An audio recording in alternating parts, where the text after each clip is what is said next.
Welcome to the Pantheon.Plus Rewind. Happy Sunday, everybody, and welcome to episode 27 of the Rewind. If this is your first time listening, the show features all the news and community discussion that we could find over the last week for the upcoming MMORPG, Pantheon Rise of the Fallen. Not only will we cover the news, but we'll also take your questions and answer them the best we can in our Mailbox segment to wrap up the show. I also want to make sure everyone knows that if you don't want to watch this show on YouTube, but instead take it with you, you can download every episode on either Spotify or iTunes. As is custom, I am joined by my one and only elven friend, Theric, because quite frankly, there's no way I could do this without him. Now, Theric, something important here. We have 4 segments today, so I'm going to need you to keep track of them and not hold up 4 fingers after we finish today, okay? So anyway, what's going on, man? How are you? You know what? I may be getting old, but I'm still not too old to not know when the show is over. When the show is over, I will walk away and not think that there's another play still to be made. So unlike some aging quarterbacks that shall remain nameless, but nameless quarterback, do you think all of a sudden his system is going to have a memory increasing thing you can do? I think he needs an upgrade. I don't know what his deal is, but yeah, no. So I'm in a good mood because of that very reference. There was a good night last night on Thursday Night Football. But other than that, yeah, like I'm doing well, man. Actually, it's been a pretty busy week for me. Just trying to sort of get things with work, and I'm actually busy trying to avoid spoilers for Baldur's Gate 3 as well. I've been doing everything I can to sort of dodge and weave out of the trailers and the pictures and the stuff people are sharing on social media about this game, because I'm like not doing early access. I'm waiting till it comes out fully and then I'll dive in. So been tiring, but I'm gonna do it. Yeah, I jumped on it. You know how I am. If there's hype and it's something I'm interested in, I'm gonna jump in quick. But I'm going to be one of the few people. I've only played through the intro scene, and the game's going to have to do a little bit more to grab me if I'm going to be completely honest. But we'll see. We'll see what happens. Nice. Anyways, cool. Let's jump into this week's episode. Yeah, let's go. This week in Visionary Realms news and notes. Okay, so we always start with social media recaps for VR Direct. And the first thing they did is I did want to give a shout out to anyone listening, especially because it's tonight as you're listening to this. It was announced that Joppa is going to be a part of a stream on the Twitch channel called Theory Forge. Now that's going to be again today, October 11th at 9 p.m. Eastern. It'll be over on twitch.tv/Theory Forge. And it's going to be an interview on all things Pantheon. This kind of came out of nowhere and was a pretty big surprise. So anytime we can hear Joppa talking Pantheon, I think it's well worth it. And he continues to kind of get out there and jump on different interviews and podcasts and things like that, which I think is only good for getting the word out about Pantheon. So I'm excited to see what's discussed there. And if I'm not mistaken, he or someone from VR did an interview with them a very long time ago. So it's kind of like a nice little catch-up interview, if I'm not mistaken. That's kind of cool. I'd never heard of them before, but I'm excited to tune in and check it out. I don't know anything about them, but anytime you can hear Joppa talk about the game, I'm in. Yeah, and on top of that, it looks like they're also big fans of Ashes of Creation. So a lot of their channel is around Ashes. So it'd be interesting to see what they think of where Pantheon's at and what Joppa ends up talking about with them. So definitely worth checking out again tonight, 9 p.m. Eastern Standard Time on Twitch. So let's get into their Twitter usual community polls, questions, debates. And the first one, I'm not going to lie, I'll get into more detail about this at the end, but it's a confusing question. Maybe I'm overthinking this so much it's crazy, but the community debate was, are you a fan of hunting in MMORPGs? And if so, explain why. So we're going to start with fellow Pantheon.Plus member and Pantheon Crafters founder Nefel. And he says hunting should be encouraged as a means of gathering meats, hides, etc. for use in crafting. However, there should be skills or even special gameplay that govern or influence what you get from a kill. Reasons? Immersion and ensuring economic scarcity. We're going to let that slide. It's too early in the episode. The next one is from William Holt. He says, I can see it now. I stalk a buck for like 5 minutes when all of a sudden some Yahoo just passing by scares the deer away. That or the deer stays and gets stolen because it's just a wild type critter and dies in one shot. I like the idea of hunts, but I don't know how it would work in practice. I'm very much so on the side of William here, but we'll get into that again in a little bit. Pantheon VOT, the Voices of Terminus, says it would add a whole level of gameplay to the genre. Instead of just killing a deer or a wolf, hunting it for its meat or its pelt as a trade skill would be a nice change of pace rather than just killing it and having loot. Disposalist said would be interesting to see hunting treated like a monster mastery skill that improves with use of kills and things like that and yields crafting resources and sellables. So rarity, quantity, and worth depending on luck and skill level. I mean, anything can be hunted though, right? ... That's a good point. Yeah. JJ says, if you mean hunting for materials, it's something I can only do when I'm bored and want to change a pace. If you mean hunting for targets like a daily, weekly bounty, then yes, I'm a big fan of it. It adds more content to do as long as the bounties don't repeat often. Interesting. It's kind of interesting. Yeah, it's kind of the other side of the coin from what the last two responses were talking about. Yeah, and that's where I said like it's kind of like where was this meant to be versus where we took it. Yeah, no, for sure. Breakout, he says, definitely an intriguing idea. However, a lot of MMORPGs have it set up where items like meat drop off of mobs no matter who kills it. If that's how it's set up, then I see it almost as a moot point to include it as a profession. If changed, I can see the potential. So he's kind of saying like, if I'm not a hunter and I go kill a deer, then I'm not going to get meat. But if I am a hunter, I can get that special meat. And I guess like hunting could tie into like cooking or leatherworking or however you want to do it. It's interesting. Yeah, that's exactly. I had some thoughts on that, sort of thinking along those same lines a little bit. I'll talk about it in a bit, but that's sort of how I was looking at it too. Excellent. So Nate W says having alternate ways to gain experience in the game, hunting, fishing, farming, etc., could add a whole level of immersion that seems to be lost in modern MMOs. I think Star Wars Galaxy did great with this before the NGE hit and changed it all. Oh, the dreaded new game experience. And Winnie, I think I just nailed it. I just nailed it. I can't have you on the show anymore because I'm never going to be able to do that again. Leaving on a high note. Congratulations on being on the show. This is your last time. No, I'm just kidding. They say definitely, if implemented correctly, I think it'd be a great addition to general skills, hunting and trapping. I've always enjoyed foraging and gathering, and fishing. It seems that hunting could be in the same vein. If so, then it would be a relaxing pastime for me.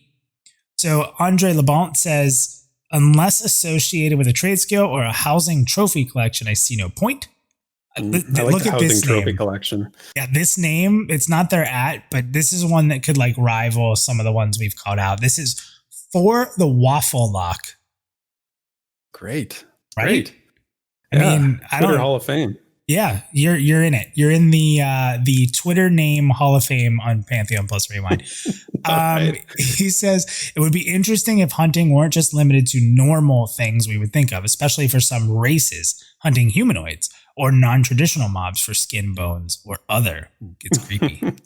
I think it makes me think of that. There's a quote. I don't remember what show it was from, but it's like, what are we hunting? And it's like the most dangerous game of all. It's like other people. It's like, oh my God. Nice.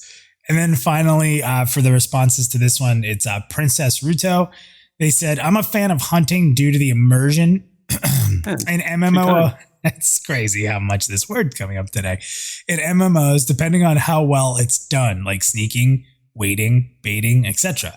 But I'd rather be a trapper, tamer, collector and sell eggs or living creatures or partake in animal husbandry rather because even in video games, I love animals. It's actually an interesting take. I know a lot of games are doing the husbandry thing as like that's been a lot of breeding and stuff like that. Yeah, it's been like hey, this is what we're gonna do. Yeah, it's an interesting take.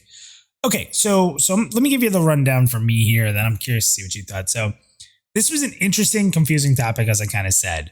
My first thought was, okay, we're talking about some kind of gathering system where you're not just killing what you see, but you're doing it in a special way to harvest special parts. Like, is there a way to kill a deer in a way that isn't typical combat to be able to get what you need? Like, are we just killing 100 of something and getting some sort of hunting skill up?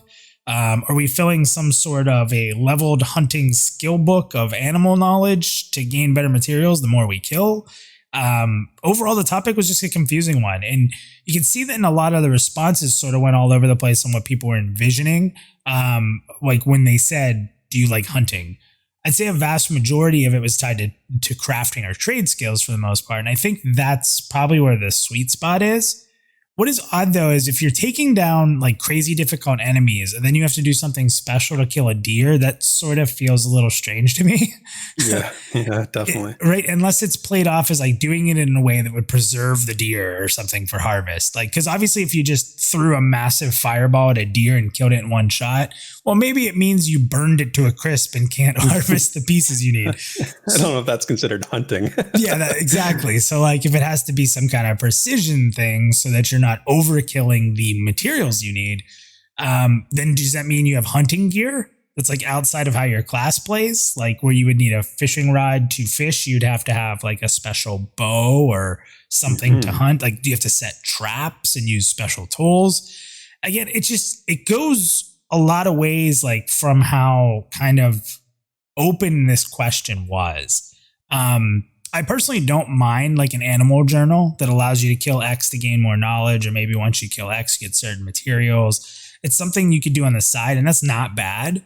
But I think there's a lot to be considered when making a full system out of like killing them regularly, right? Like it's, I don't know, it's kind of weird. So ultimately, I'm not so sure where I stand and what the intended like question is here. Although I'm not sure I really would want a survival style system in place with like trapping, different gear, etc. So I don't know. I'm not a big crafter, so it doesn't surprise anybody. I'm sure that I'm not like, I don't know. But Theric, like, what are your thoughts on this?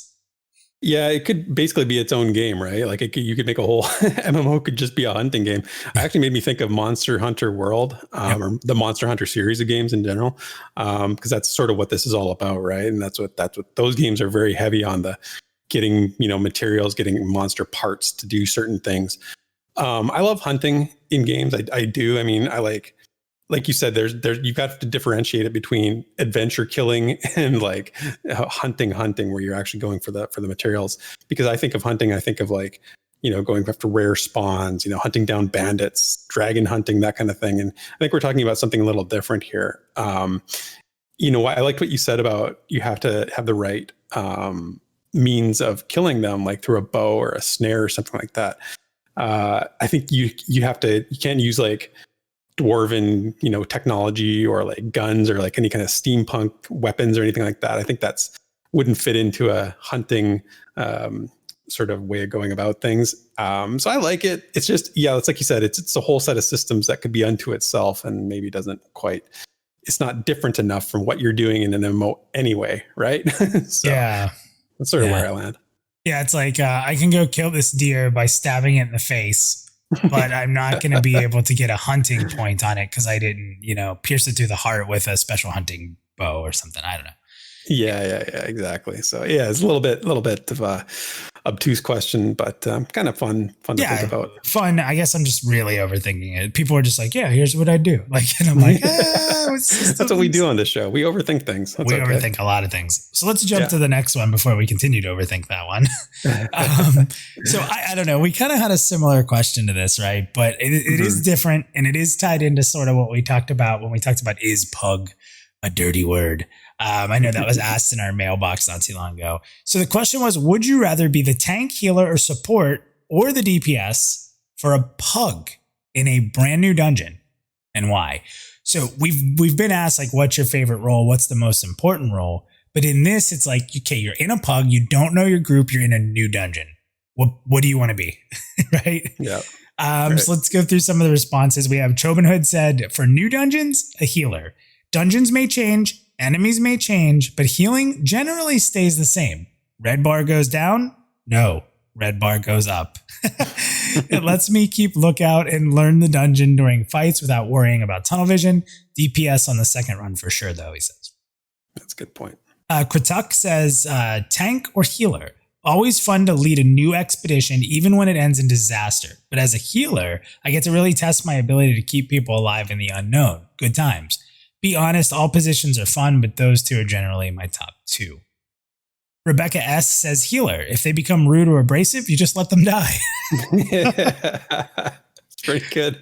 Yeah, that's one way to start off the pug in the new dungeon. Right? I love it. I think that's great. Blafer says heal. Always my main, and I guess that'll never change. And as a ranged class, you can look at all the beauty of the dungeon way better. So I like that too. Agreed. Kind of the second person who said standing in the back lets you kind of see more, right? Mm-hmm. Strieg says healer, because I got to be me. Plus, if everything goes bad, then I can heal or res myself. Yeah. Smart. Yeah. Only other option I would come close would be if I played a fiend death class. That's really taking the safe approach when you have an unknown new dungeon, unknown pug. Yeah, take the safe approach. You just play a monk. Your whole group dies. You just keel over. Yeah. Okay, guys, I'm here. When you're ready, come back and get me. That's right. Alicera says heals or a caster DPS usually. I like any role that stands in the back doing things. I also love using spells. So another person who kind of likes to be away from it. Furious Pierre makes a comeback this week and he says tank. That way I can pull quickly. Oh, right. He's furious. Furiously pulling. Pull quickly. Yeah. Furiously pulling. Sylvia DeBarber says, I love being a tank, but it can seriously suck sometimes. And you can spend a lot of time dead if you get linked up with the wrong group. Dave Pryor says, this is super tricky. On a recent return to WoW, I discovered how vile some of the community has become with regards to dungeon grinding. It's full speed, no mistakes, or you get abuse. In that environment, DPS is the safest. Hopefully, Pantheon Rise of the Fallen can fix this, in which case, tank. Fully thought out. Yeah. A Pity says monk, because I can move forward with my rogue scout and learn to break the camps and bring fresh kills to my team. Like he likes pulling. Coach MV Castro says tank, so I can lead. Plastically Eve says healer, but it depends on the pug. If they're abusive when anyone dies because we have a tank who can't hold aggro off a wizard who pulls a room with a nuke, I'm going to peace out fast. Peace out. Peace out. Zeed says tank, because you have the most control of any role, so you can carry the rest of the team if you have to. And finally, Kevin says healer all day, baby. Making those clutch moments come to life is what I live for. So good stuff there. Nice. So as I said before, we similarly talked about this on the rewind. But again, relating to that role of like being in a pug really does change the question a little bit here. So previously it just kind of asked what your favorite role, what you thought the most important role was. And again, adding pug, different dimension. But I'm sure some people are going to stick with their same answer due to that being their main, and their main is their main, right? Like somebody even said that up front. Yeah. So, but I also think a large group of people would consider their favorite role when thinking about random people and toxicity, and what previous games felt like in a pug, I guess you'd say. And like I said, we talked about pugs on the rewind, where it was this pug a bad word.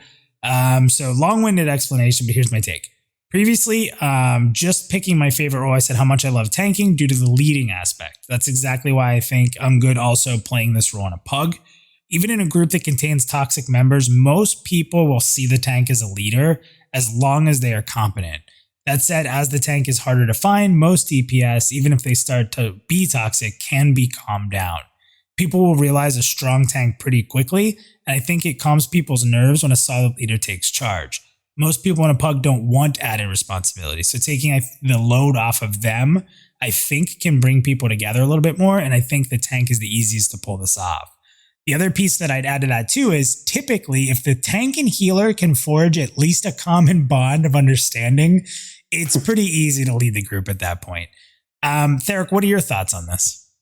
You know what? I wouldn't even put it into one specific role. I'm going to say the role that I want to play in this type of scenario is the one I feel most confident in. It doesn't matter if that's tanking, DPS, healing, or whatever, because in a pug, the key thing in a pug is that you feel confident in your ability to speak and to sort of, to not be afraid to take the lead if necessary, or to settle, some sort of dysfunction that's going on. I think that's the key. And that's why pugs get this, like we talked about before, they're sort of a dirty word. They get this bad reputation because you often get these awkward situations where nobody really wants to sort of step up. And if you're confident in your class and you're confident in your role, you have that on your side when the time comes and you need to say something, or you need to be the voice of reason in the group. And this is what makes pugs challenging is this kind of unfamiliarity with people leading to like these dysfunctional groups. and lack of communication is almost always at the core of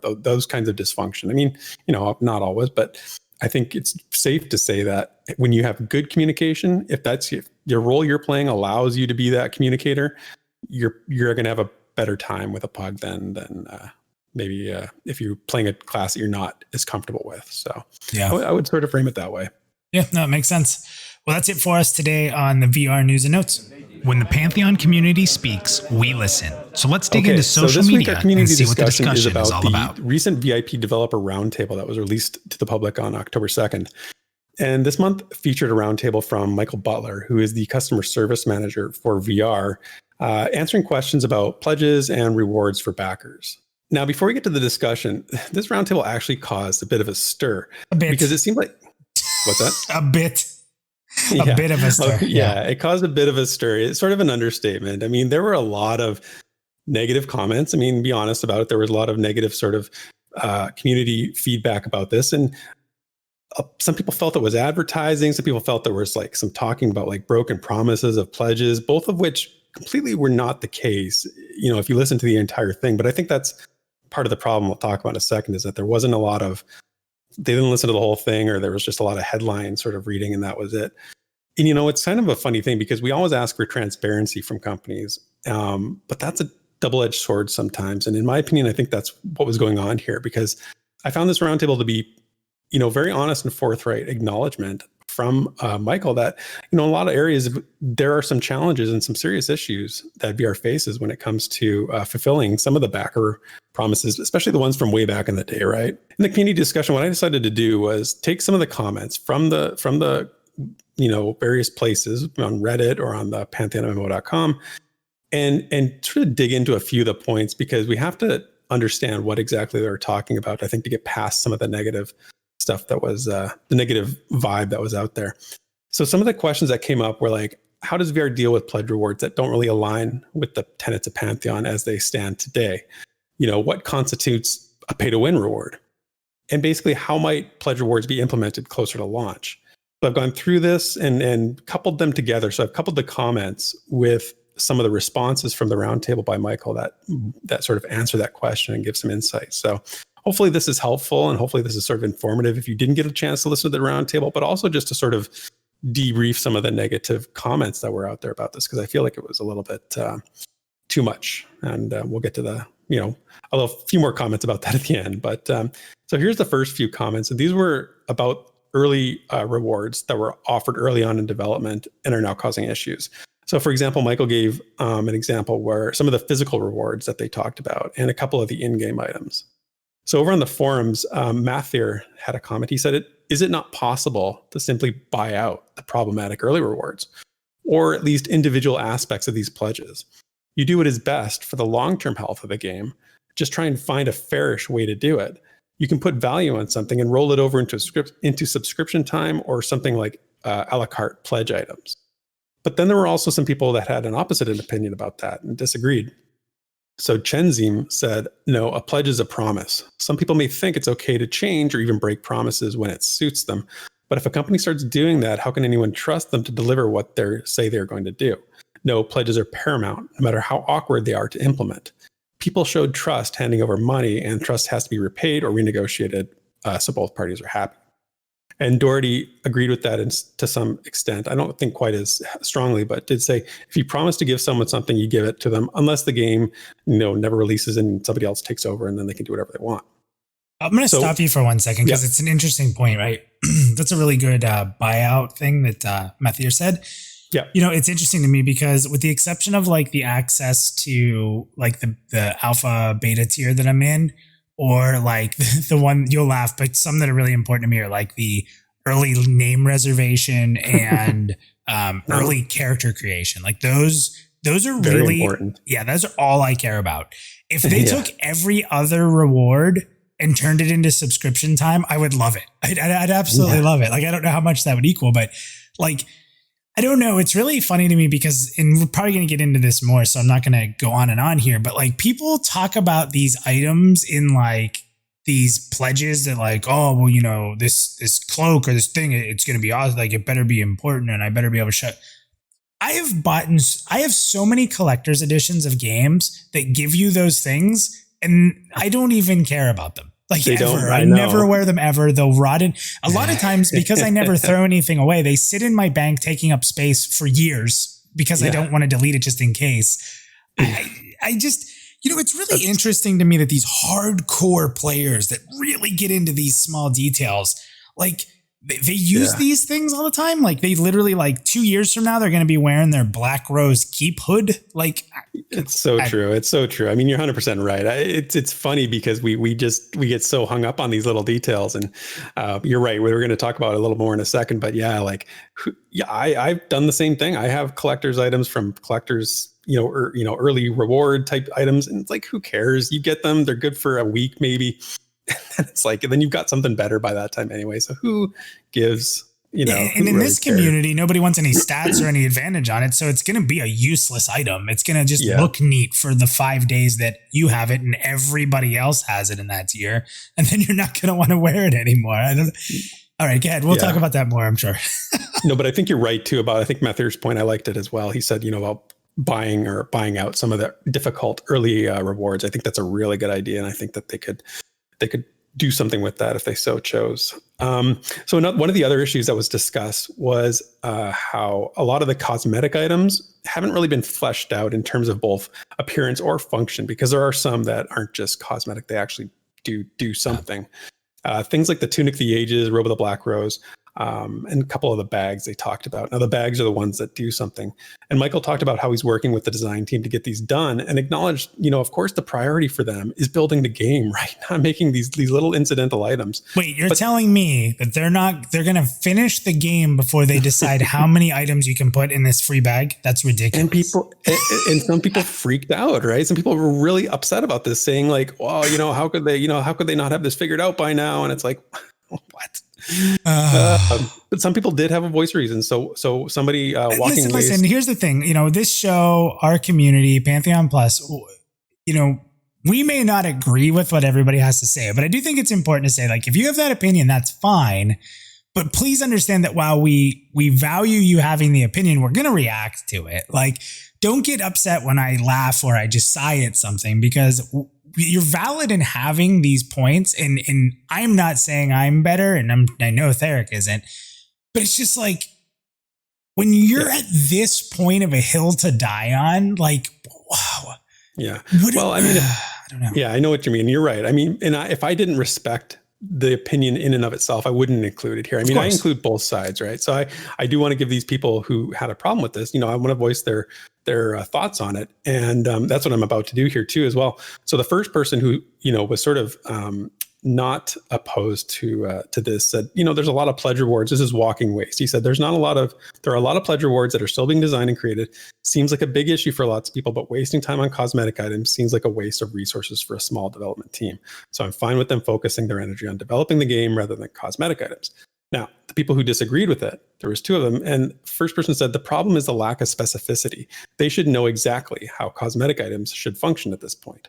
And then somebody else said, what gets me is that anything to do with in-game items that are part of the pledge, he has no idea about. So like pets, bags, or illusions, he didn't know. However, he did know how to answer all the questions about how to upgrade your pledge. So this goes back to what I was saying earlier about, sort of the focus. People thought it was just over advertising. And it's like, well, this is a crowd-funded game, right? They better know how to deal with pledges first before they know how to deal with pets, bags, and illusions, right? Like, and just before you jump into the next part here, like, if people don't understand what the VIP roundtables are, like, Kilson gets somebody from VR on the roundtable. They talk a little bit about what they're working on, and then it is completely 100% questions asked from the VIP community. So like, these aren't like, they didn't make a pre-script to try to advertise and sell something. They're literally answering questions that people have. So like, do you want them just to say, no, we're not going to answer these questions? Like, or do you want them to be honest? Like, it comes to, like you were talking about before, like, what level of clarity is acceptable? And when you have the clarity, is it a good or a bad thing? Yeah, right. Or do you want some sort of like pre-packaged marketing speech? Because, this wasn't that. Even though some people think it is, it wasn't. It was very truthful and honest. So I know. Anyway, yeah. So like that's, and so there was information if people, listened to the whole thing and sort of and paid attention, because what Michael did say is that there are some things they've decided. So like bags, they're probably all going to have the same amount of slots. He talked about how illusion items are actually being worked on, and they actually want community input for that, right? Which is pretty cool. One of the items in the pledge rewards is there's item renaming vouchers, and that can be challenging. That's one of those challenging ones that he talked about. And he said, they're thinking of that, like any items you rename are going to be visible only to you, which makes sense. And of course, there's going to be like filters for stupidity.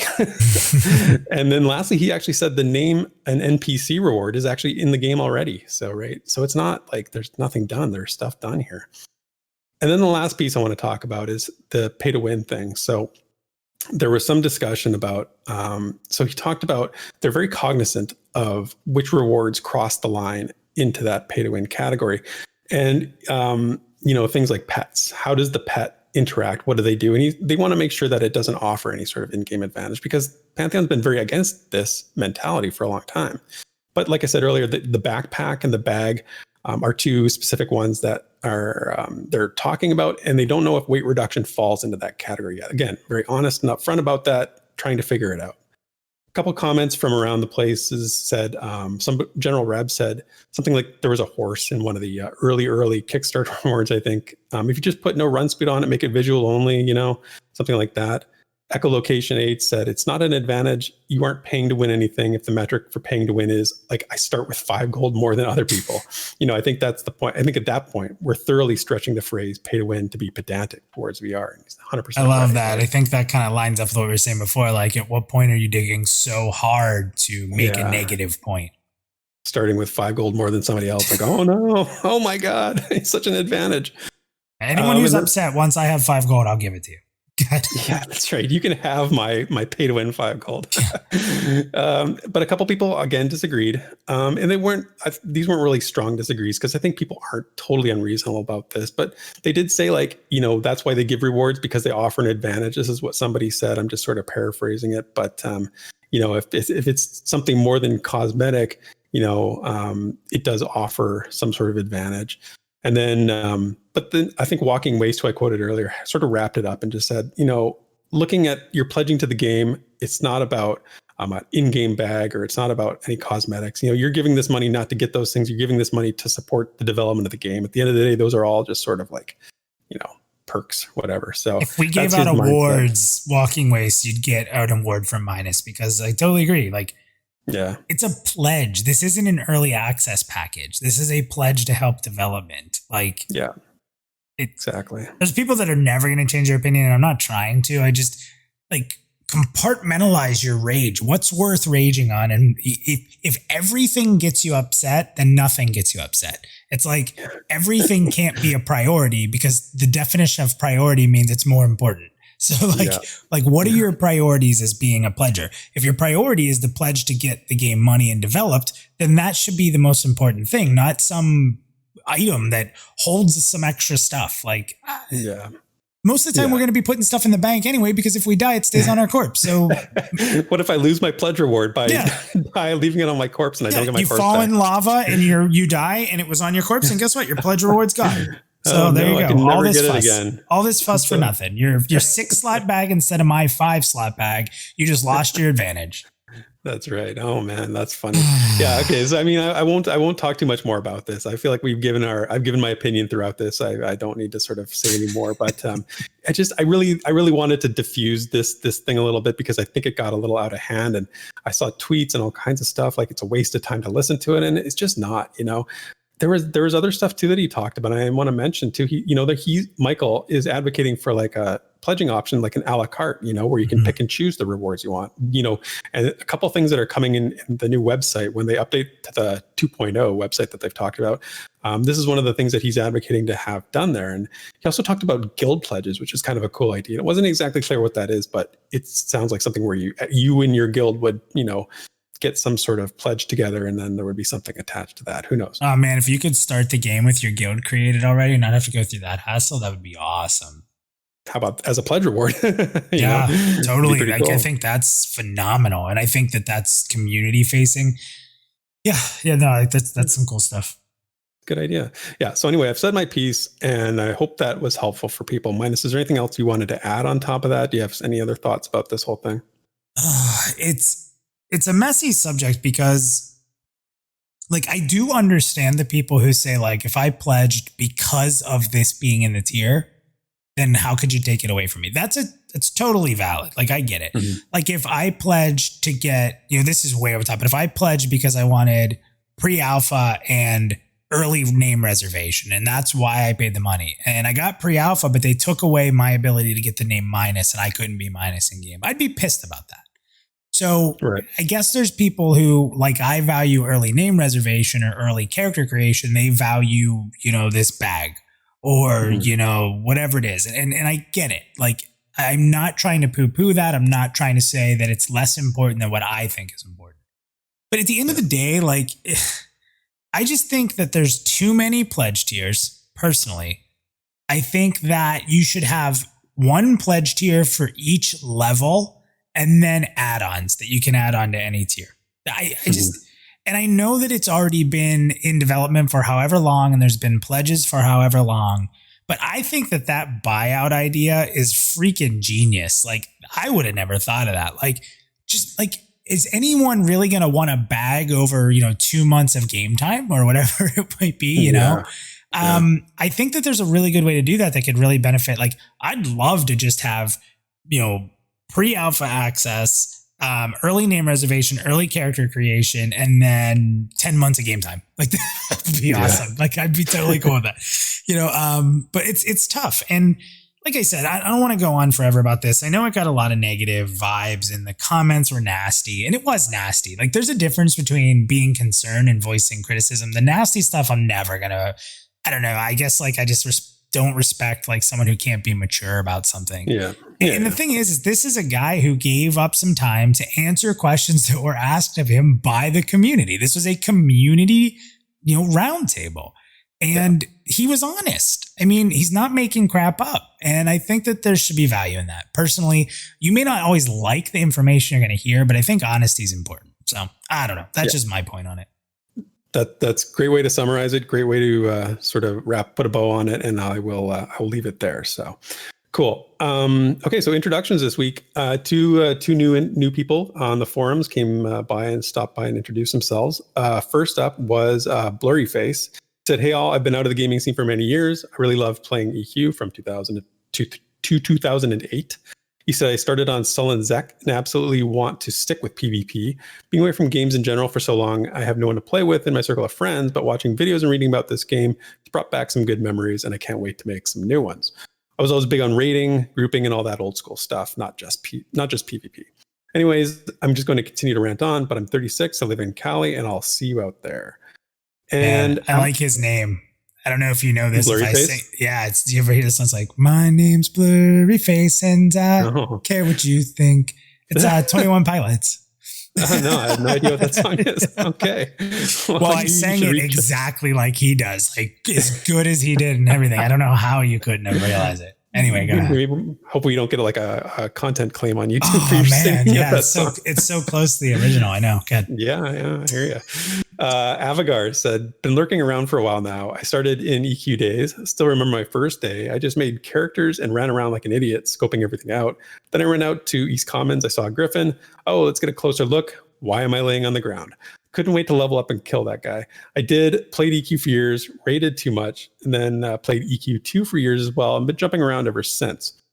These days, games are just too easy. You can max level without ever needing a group, and that's not fun.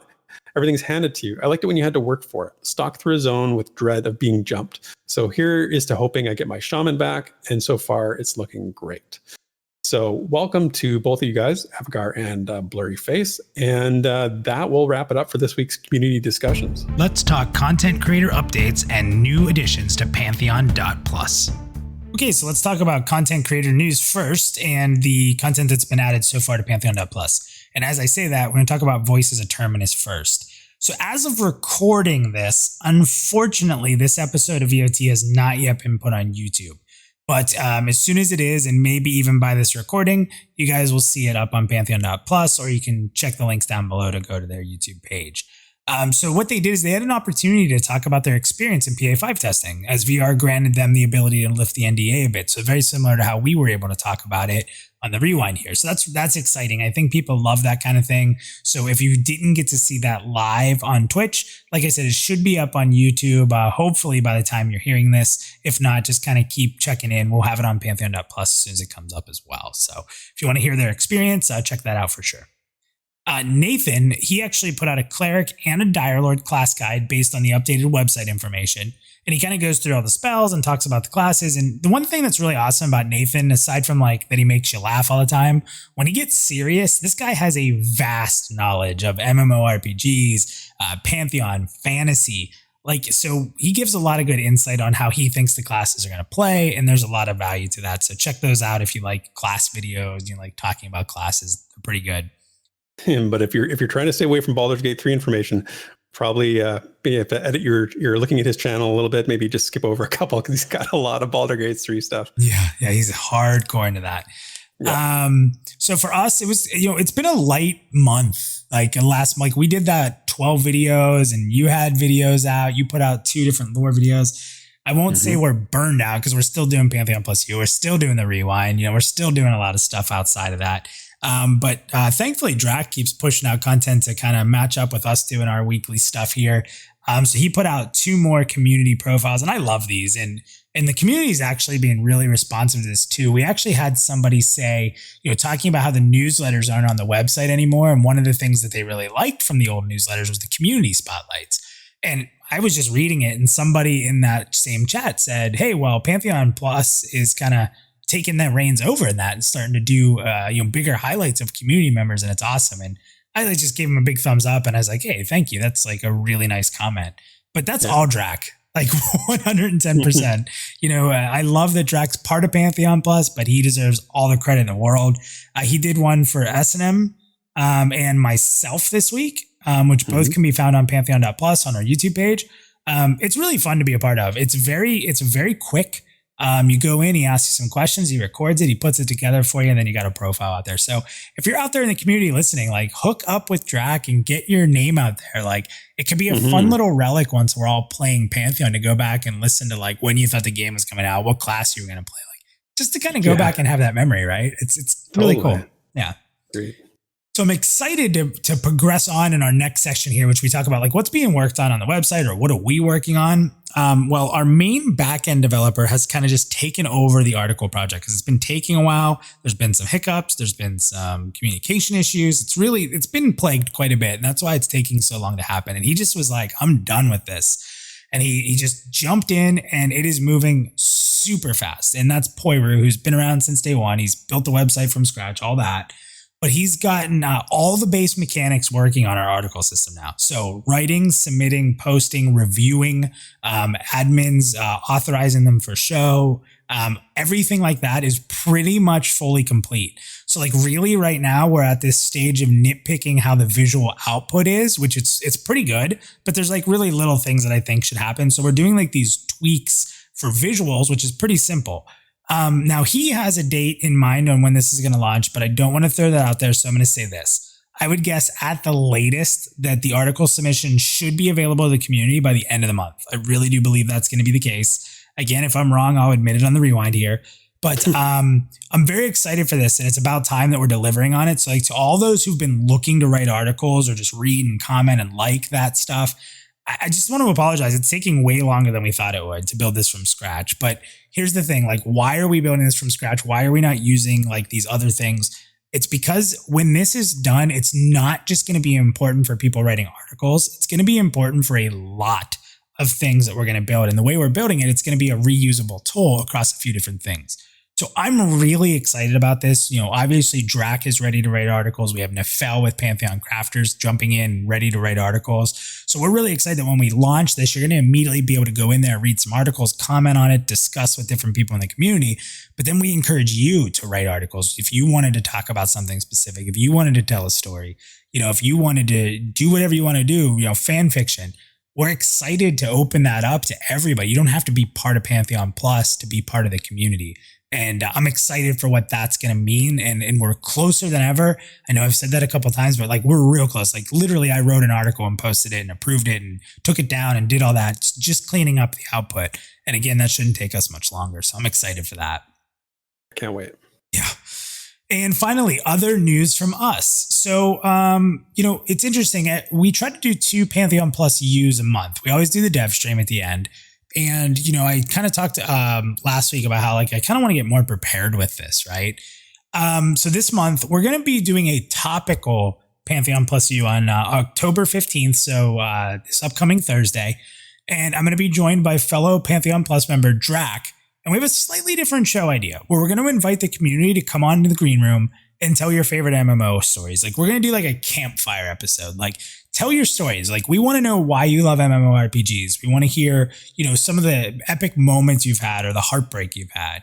And of course, since it's always Pantheon themed, we'd love to hear how these memories or how they got you sort of interested in Pantheon and what you're most looking forward to. So this is going to be a very community driven stream. We're going to do some advertising during the week so we can hopefully get that green room rocking and rolling. But join us October 15th and we're all just going to kind of sit around, tell some stories and chat as a community. And I hope you guys enjoy something a little different like that. But it was, again, an idea from Drac and I think it'll be a lot of fun. So I don't know. What do you think, Derek? So come up with those stories, man. Start thinking about you've got some time to prepare. And I want to hear some really good ones because this is like when you're camping and you're sitting around the campfire and you're having a drink or, it's night and it's like you hear the crickets in the background. This is what the vibe is going to be. So I want to hear good MMO stories because that's what this is all about. So looking forward to it. I think I might tell the stories of how I got banned in EQ twice. Thinking that. I think I've heard them, but I'd love to hear them again. I've gone into in certain things. I've talked about them a little bit, but I think like just fully explaining them and talking through them would be a lot of fun. So we'll see. So check into that episode, little teaser, hear about how Minus got banned twice in EverQuest. And I'll go into some of the details around it. It's kind of funny, but and I'm sure Drac will have a story to tell, but come with your story. And hopefully Theric, hopefully we get you on there and you can hear your story. I'll come up with something. So it'll be a lot of fun. Hopefully, if you're in the community, come on, tell your story, tell us why you're excited for Pantheon. Just kind of a fun get together. But that's it for the Pantheon.Plus news, and let's move on. Here's the mail, it never fails. It makes me want to wag my tail. When it gets here, I just yell, mail! We're getting sued. All right, so time for the mailbox. So our first question this week comes from JJ, and he asks, after hearing that different weapons provide different bonuses when equipped, so he's referring to the last developer stream when they talked about Dire Lord wielding a two-hander versus like two single-handed weapons and the crit chance versus crit damage. He asks, do you think we should have the ability to switch weapons while we're in combat? So Minus, you take this one first. What do you think? No. And I know that that's probably weird and a lot of people think that I'd go the other way. I've thought about this a little bit. I don't think you should be able to switch your weapons in combat. I think that having your weapon, I even want to start arguing with myself. I don't know. I just don't like the mechanic of swapping weapons, I guess. I think that the gear you have on in the middle of a fight until you drop out of combat should be your locked in gear. And I can't get into a ton of reasons why. I just think that, like, I know Final Fantasy XI had a lot of like in combat swapping of gear and items and weapons, and you'd swap and you'd do something and then you'd swap. I think that becomes too tedious. And I think that becomes like making the meta way less fun, in my opinion. And like, I'm not against meta, but that's a tedious meta. And we're talking about having weights. So then like if the meta and the best thing you can do to be as strong as you want to be is like carry around all this gear and swap it here and then swap it for this, like, that's not fun. So I say lock in the gear that you're wearing and out of combat, you can change. That's interesting. Yeah, no, I said yes. But I said there has to be a penalty for it. So like if you swap your weapons, there should be like a 30 seconds, who knows, however long, but some sort of timed slow effect maybe is applied to you. Maybe a sort of a debuff to your attack rating if you were to do something like that, just a temporary one.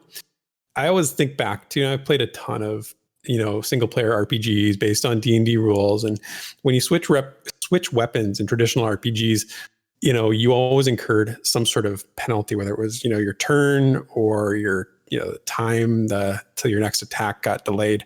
So, and actually it sort of this question made me think about, they've talked about, I know Rangers in Pantheon, the idea when they initially was that they were going to be weaving in and out of combat in between melee and ranged combat, which suggests, switching weapons has been a part of the design philosophy, going back a ways. Now, I don't know what it is now, and if there will be something that will, apply when you switch your weapons, if there's some sort of penalty or anything like that, or if it's just sort of free for all, you're able to do it.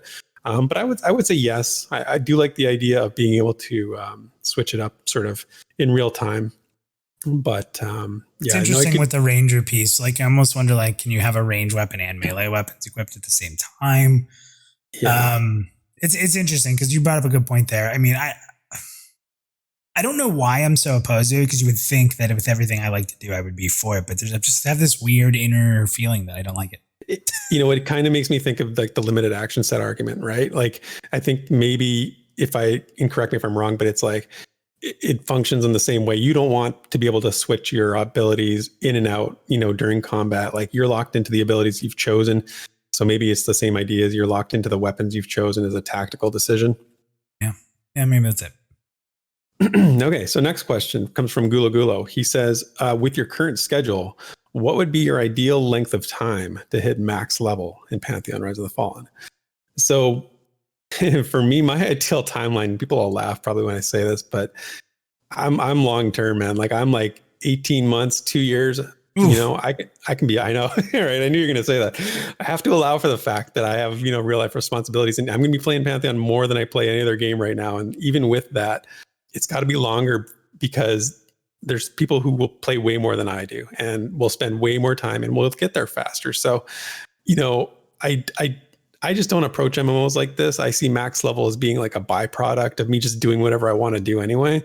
So for me, it takes as long as it takes. It was a little bit, hard to answer this question just because I don't really think of it like that. So I went long on this one. So probably not for you though, I would imagine. Well, it's funny because I was thinking like 6 months, and I'm like, is 6 months too long? Should I say 3 to 4 months? And then you hit me with the 18 months to 2 years. And I'm like, whoa. I'm not going to lie that, like, if I could play at my pace and it would take me a year to hit max level, like, that's kind of cool, right? Like, as long as there's enough content and I'm not just constantly killing, like the same area for, 3 months of that. And that's kind of then where I start to say, nah, it's got to probably be 3 to 4 months. I think for me would be, playing consistently, let's say, 4 hours on day, average, a couple days off a week.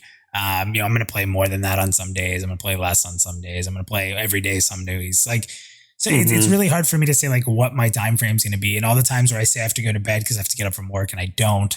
But I'd probably say like 3 to 4 months to get to max level would be really kind of cool and allow me to experience a lot. But it's really hard to answer. Like, it's too hard at this moment to really answer what would work. Yeah, definitely. Okay, the next one comes from John Wayne, and this is a little bit related to what we were talking about earlier. It's sort of a similar idea, but he asked, what are your thoughts on being like a bounty hunter or mercenary type as a trade skill profession? Do you think it'd be a good alternative for those who don't want to do crafts necessarily, but don't want to feel like they're missing out on the crafting part of the game? So, and he also asks specifically you, minus, would you pick this profession if it were actually something implemented in the game for immersion? He said immersion on purpose too. He did. Of course he did. Yeah. He knows what he's doing. He knows. So what do you think? We already sort of answered this. If you have anything else about this. Yeah. I mean, didn't Star Wars Galaxies have a bounty hunter system? And it was actually, a lot of people talked about it being pretty cool. I'm not a Star Wars guy, so I never played that. I don't know. It sounds more to me like some kind of like quest than a profession. I don't know. Would I go kill people for money? Yes.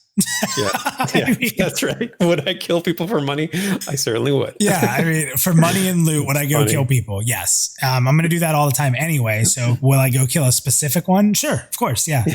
It's very rogue-esque, right? And that was my sort of answer to this question was, like we said earlier, differentiate it from adventuring. What if you were limited to like only using stealth? And it had to be somebody you had like negative faction with, right? So elves. Yeah, yeah. So you were tasked with, your profession was elf killer or elf hunter. I'm sure you'd love that. But what if it was like a contract for like a thrown fast guard, and then regardless of level, like level didn't play into it like you would with adventuring, right? If it was just a matter of there was no experience or loot, the only result was the contract. Well, now you're hurting if there's no loot, but I get what you're saying. Yeah. Contract gives me loot, maybe. Yeah. That's right. Yeah. Except when you betray the person who gave you the contract and kill them to take their loot. So, which would inevitably happen. Yes. Will I kill people for money? Yes. Yes, that's right. Easy answer. Okay, Even next one. Just the price is good. I thought it was your only elven friend. How can you kill your only elven friend? You'll have no elven friends after that. Exactly. Wait a minute. No, wait a minute. Don't say that. That's exactly what he wants. Okay. Next question is from Tech Ninja. He says, how often as a player character do you expect it to enter different atmospheres and climates? How do you think that will affect your goals as a player? I really like this question, just because I like atmospheres and climates a lot. And I think that, they're going to lean into this aspect in Pantheon, and they've talked a lot about it. I wouldn't be surprised, basically, if you have to start working like right away when you start a new character towards getting acclimation early on in your character's life. I think it will lead to some interesting goals too, especially like within guilds where you're going to want to have certain roles that are heavily acclimated for certain climates. So when you talk about, when he asks about goals, they're going to be shaped by the needs of your guild. Like if your guild wants to do an Amber Fate run, and do a camp, some spawn in Amber Fate, you're going to need to have that acclimation so that you can survive there. So yeah, I think it's going to be something that we see a lot of, and I think it is going to have a big shaping effect on your goals as a player. What about you? What do you think? Yeah, I mean, you hit the nail on the head about the whole like you have to, like they want to introduce players to climates like and atmospheres at a pretty early level. So like it's not just something that happens for end game, like it's actually part of the game in the world. So I'd like to see it happen pretty often, because they've even said that there'll be certain, atmospheres or climates that you get acclimated to and they really don't have much effect on you anymore. And it doesn't get stronger. There's just a different one later, right? So I kind of like that you'll go through your life like where something's scary when you're young, but then once you're stronger, it kind of like, you kind of laugh at it. And I think it's a great way to hide certain areas of zones. I think that it stops you from being able to go see certain things until you're ready for it. And it leaves this mystery. So I would personally really like to see them very often. I think they should be a really big staple of the game, that they're present. You're not always in them, but you know of their presence and they're nearby and you have options around them. Like I like that part of it. Yeah, I like that too. That's a good way of looking at it. So the next one is coming from a new questioner, a mailbag participant for the Rewind. It's from Shocky. He had a technical question. I think you probably are better equipped to answer this than I am, because you know more details about the class skills and that kind of thing.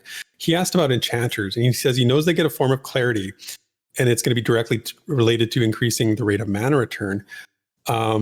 Or he asks, will it be able to be used to enhance power generations for tanks or other classes? So he's thinking about like the, each, whatever it is, endurance or opportunity, essence, or that kind of stuff, momentum for rangers kind of thing. He says, or is there an ability skill that would provide a similar function from a different class? I kind of looked at the enchanter page when I was trying to answer this question ahead of time, and I don't think there is, but do you know of anything like that, Minus? Oh man, I don't remember exactly, but there is another class that does have something that helps people with resource regeneration. Okay. Yeah, that's exactly and I really wish I could remember what it was. And I feel horrible that I can't right now. I wanted to say it was like it's not, but it was like a paladin, like one of the hymns, or one of the hymns. It's something like that from one of the classes. Again, I apologize. I don't remember which one it is, but let me say this on it. I think personally, because they've changed a lot of what's available to us right now as definitely confirmed spells. And let's keep in mind that a lot of the old spells are probably going to get reconfirmed and show back up, whether they're reworked, reworded, or whatever they are. But here's what I would tell you. I think that the enchanter personally should be strictly mana. I think that the enchanter should really empower, casters and then help with CC. I think that resource regeneration would be a great thing to build the Bard around. There you go. Yeah, right. So like, I think that even though I know that there are some classes that have something that helps with regeneration of resources, I do think that that would be a great way to start building the Bard. So that's what I'd like to see. But I do believe that we're only going to have enchanters really focused on the mana side of the business, but right. I could be wrong. Yeah, no, that's a great answer. Yeah, for sure. I hadn't even thought of the Bard, but you're totally right.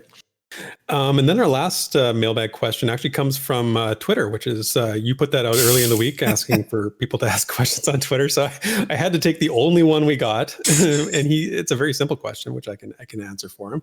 It's from Coach MV Castro, who actually was in the earlier Twitter section as well. This question was, how can I start playing? Well, here's the funny part, because this is obviously sarcasm, right? From him. It's a bit of a troll. Yeah. It is for sure.